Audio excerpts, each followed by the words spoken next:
وی چې ولې؟ وی نمرود څوک دی چې ما په اور کې اچي؟ چې څوک مې اچي هغه پوهېږه، امدادې پوهېږه.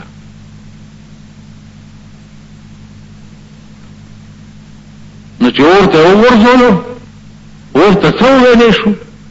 چې یا نارو کونی بردم و سلاما، خبردار چې وی نه سوځي. نو عزیزانو د مقربینو امتحان چې ده هغه بذات تکلیف نه وي، هغه دنیا ته ښایي چې آینده چې په تاسو هم داسې راشي نو تاسو به ما هېروئ نه.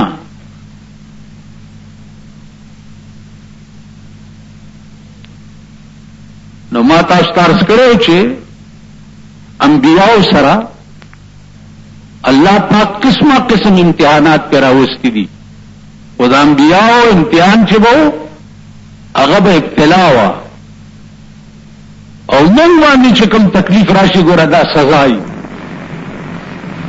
د نمرود نور چې د پاس نه وکته چې دا اور خو ګلزار شو، تاسو چلو نو محل نه راکوزه شو ولا رااله. نو ابراهیم علیه السلام نه تپوس کوي چې دا ته خو زما پلار اور کې وغورځولې، دا اور در باندې ګلزار ولې شو؟ ویل ما یو کلمه وویله بس دا اور را باندې ګلزار شو. ویل کومه کلمه دی ویله؟ ویل ما ویل چې لا اله الا الله ابراهیم خلیل الله. دې کلمې در باندې اور ګلزار کو ویلې، او هغه په مغزه کې وی چې لا اله الا الله ابراهیم خلیل الله، او زما پلار په نه حق دی، هغه خدای نه دی، خدای هغه دی چې د ابراهیم خدای دی. د نمرود نور عزیزانو دا لا اله الا الله او چې د نمرود غوندي چې د خدای دعوا یې کړې و او پیغمبران په اور کې چولې اور ته ورننه وته او په ابراهیم ایمان راوړو. ستاو زما لونه بداسیو کی یا زمون خزه بداسیو کی؟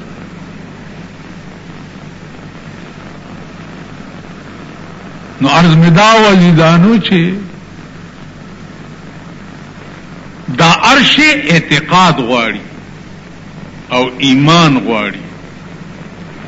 یو بزرگ ته سړی راغی ورته ما ته داسې وظیفه وښایه چې اوبو د پاسه روان شو.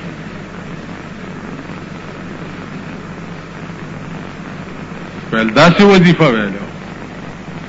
ویل ورشه چې سین له ورشي سوچ موچ مکوه او پې ورګډي شه او زما نامه واله. بزرگ ورته وایي ویلې خج چې ورغی چې سین له ورغی او پې ورګډي شه، او چې سین ونیوه او ښکته کولو د پیر نامه تیره شو، یا الله بچ مې کې، یا الله بچ مې کې، یا الله. او چې یا الله یا الله یې کړه اوبو د پاسه روان شو.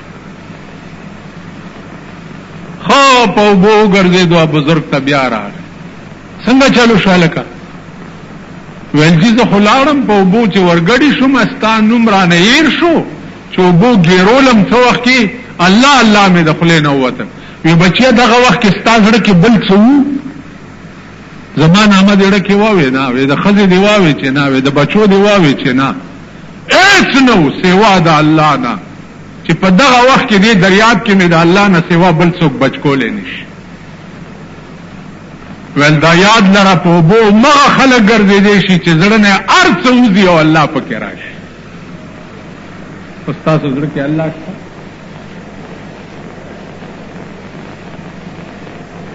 خیال امراغ داړه بالکل خالی شي، هیڅ پکې نه سوا د الله نه. هغه اوبه خو ګرځېده څه کې په خدای مې دې قسمي چې ته به وګورې چې د هغه روح به په سدرة المنتهى باندې ناست او د هغه روح به په عرش معلا باندې ناست، خو چړه د الله کور شي. زمونږ د الله کور نه بل ورځ قربانای چې تاسو کول اول په ایمان وای چې دا قربانای سرمنې لپاره هم څه سوچ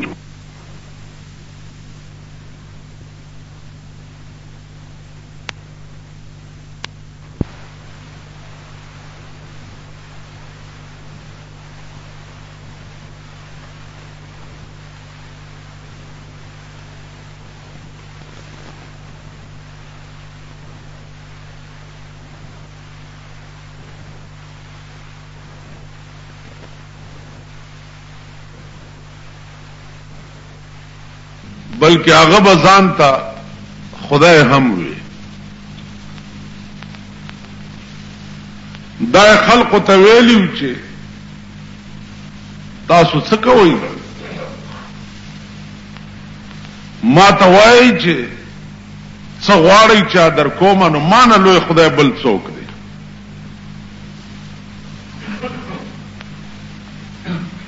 خلق مجبور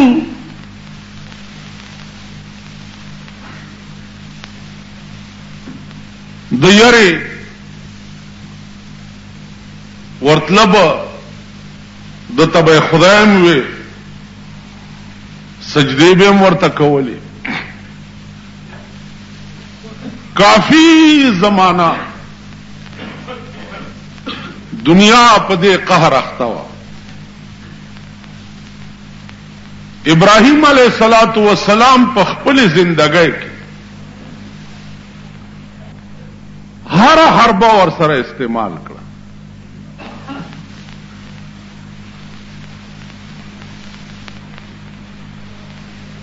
او دا به ورته وی چې د زور خبرې مکوه، زور صرف یو د خدای د ذات سره خوند کوي. بنده به څه یو داغه به زور څه.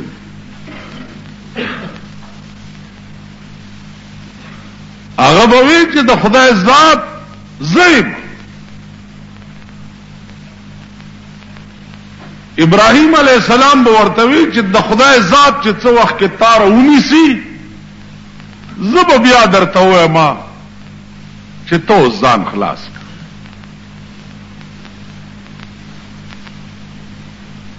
عزیزان چې څه وخت کې راونیو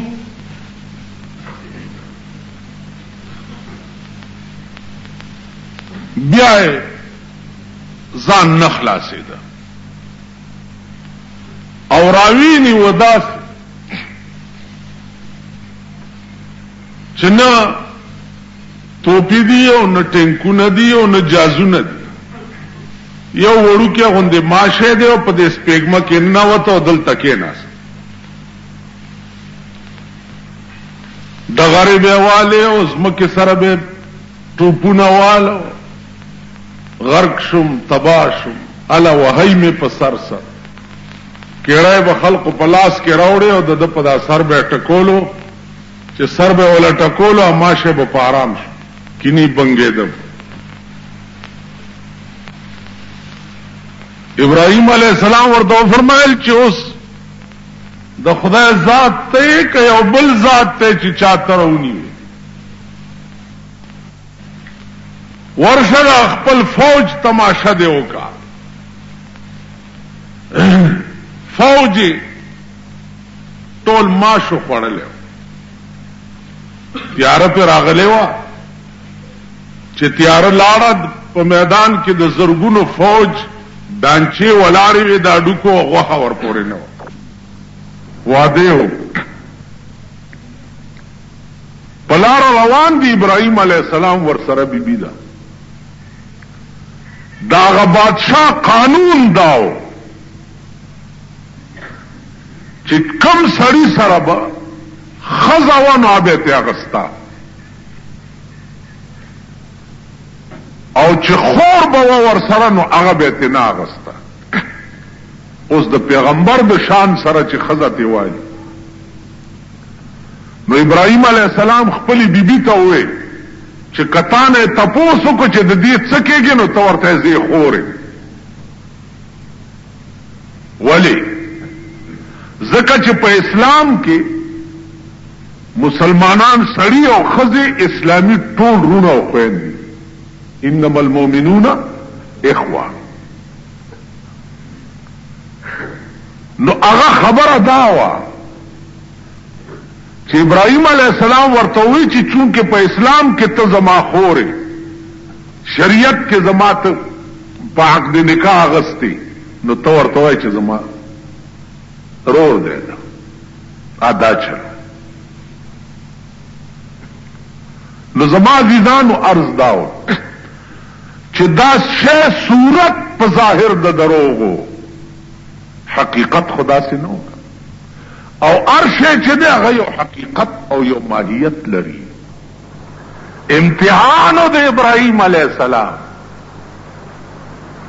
حکم ورته وشو چې ابراهیم اسماعیل د مور په غیږ کې دی او د بیبي نامه ده بیبي هاجره علیه السلام. دا ښځه او دا زوی دی د شام نه بوزه او د مکې په دشتو کې پریږده او ته تیزه ښځه او زوی روان کړه د شام نه راله مکې ته. مکه دغه وخت کې وادي وه د دوو غرونو منځ،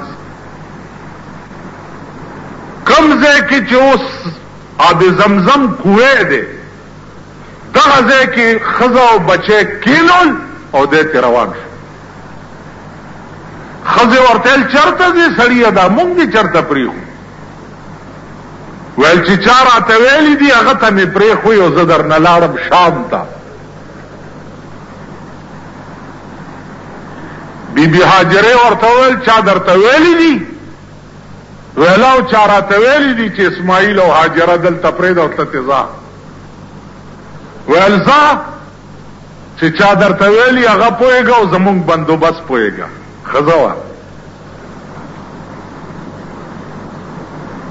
اسماعیل تکې شو، ماشوم دی لتې ټکوي، نو مور یې اوبه لټوي.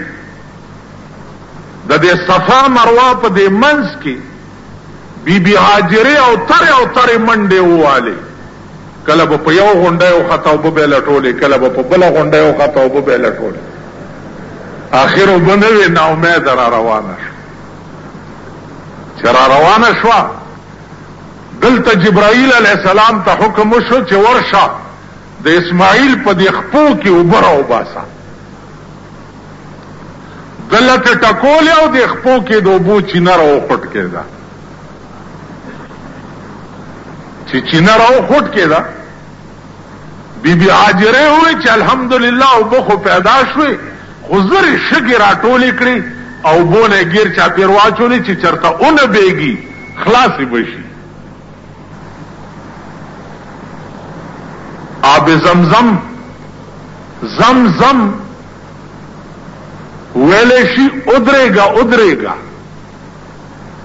زمزم معنا ادرېږه. نو دی اوبو ته بیبي هاجرې وویل چې زمزم ادرېږئ بهېږئ ما. رسول الله صلی الله علیه وسلم به فرمایل چې الله دې په بیبي هاجرې رحم وکړي، که دې اوبو ته زمزم نه وی ویلې نو دا اوبه به بهېدلې وې او ټوله دنیا به یې خړوب کړی وی. خو چې هغې ورته زمزم ووي په ځای ولاړې پاتې شو. نن ورشئ د عربو هغه دشتې، د عربو هغه سوکړه، د عربو د اوبو هغه نهر زبیده. خوبونو پورې یو بله خبره واورئ.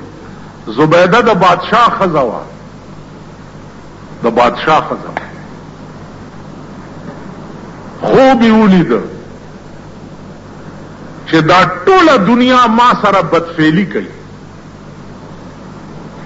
زبیده دا خوب ګوري، د بادشاه ښځه ده چې دا ټوله دنیا ما سره بدفعلي کوي. اوس تاسو ته که دا څوک وایي چې هلکه ما خوب لیدلی چې ما سره ټوله دنیا بدفعلي کوي، تاسو به ځه وایي دا خو ډېر پلیت دی، څه خراب خوب یې لیدلی. داسې به ووایي که نه، تاسو دا شیخان میخان.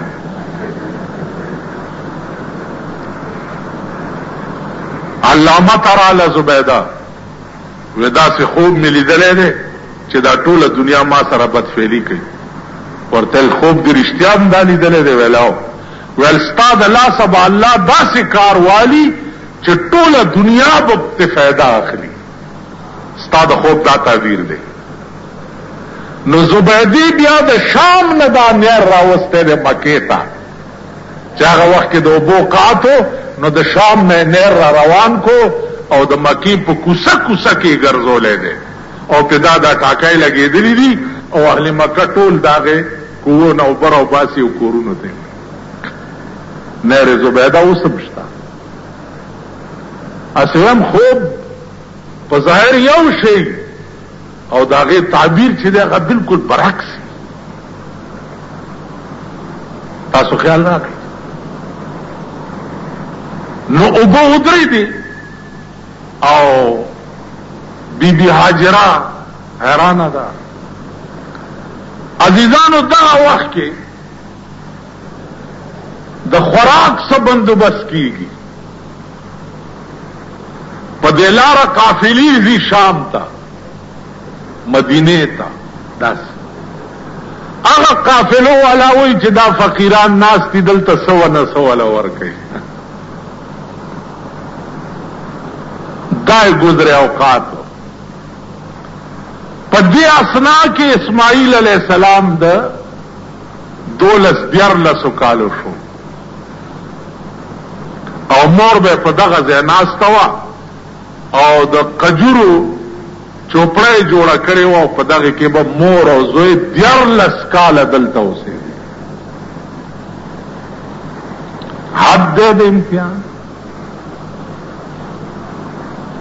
علامه ثناء الله پانی پتی لیکلی دي چې د ابراهیم علیه السلام زړه به کله ملاقات ته وشو چې زوی او ښځه ګورم، نو د شام نه مکې ته خو ډېر مزل دی، نو بوراک به ورته راوستی شو.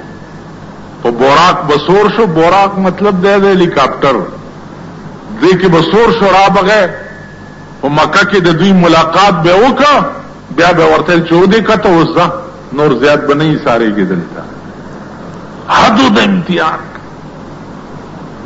پلار راغی او ښځه او بچی ناست دي او پلار ته وایي ځتې، دوی به په دا دشت کې ناست دي. اوس په دې یو خدای پوه دی. ځان ته خپلو ګریوانونو کې وګورئ چې د غېږې بچی دی او ښځه دی، ته په میره کې پرېږدې او تا ته حکم وشي چې ته تې ځه، ستا پړه به څه تېرېږي. حدو د امتحان. نو ابراهیم علیہ السلام په داسې امتحان کې الله کامیاب کړ. قربانی ابتدا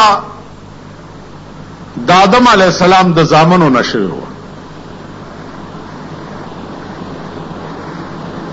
او بیا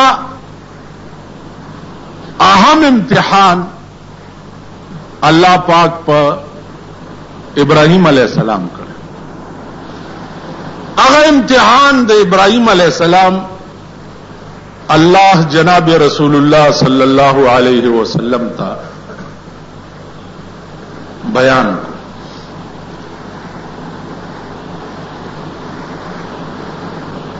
چې ابراهیم علیہ السلام ته ما په خوب کې وې چې قربانیوں کا او قربانی دا سے اوکا چې دا زوی د حلال کا.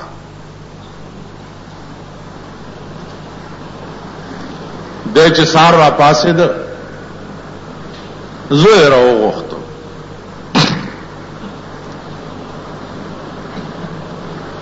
اوس زوی ته وایي چې بچیا ما بیګا خوب لیدلی دی.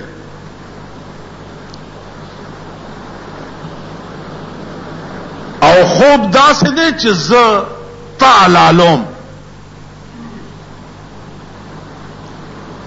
انی ارا فی المنام انی اذبحک.